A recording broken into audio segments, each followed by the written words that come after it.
Sejumlah tentara Zionis mempermalukan Perdana Menteri Israel Benjamin Netanyahu, di mana para tentara yang dirawat di fasilitas rehabilitasi pusat medis Madasah terang-terangan mengungkap keburukan pemimpinnya tersebut. Selain itu, belasan tentara juga ogah menerima kunjungan Netanyahu selama mendapatkan perawatan. Dilansir dari Tribunnews.com pada Jumat 29 Desember, hal itu diungkapkan oleh tentara Or Sniper di media sosial X.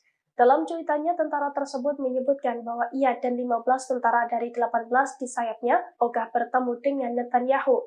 Ia juga belak-belakan menyebut bahwa pasukan yang dipimpin Netanyahu tidak berjalan dengan baik. Hal ini berbanding terbalik dengan pernyataan dari kantor Netanyahu, di mana sebelumnya kantor Netanyahu mengatakan bahwa pasukan Israel tampak antusias dengan kunjungan Perdana Menteri Israel tersebut. Klaim tentara yang mempermalukan Netanyahu itu juga dibantah oleh pihak rumah sakit. Pihak rumah sakit mengatakan Netanyahu mengunjungi semua tentara yang mengalami luka-luka akibat perang di Gaza.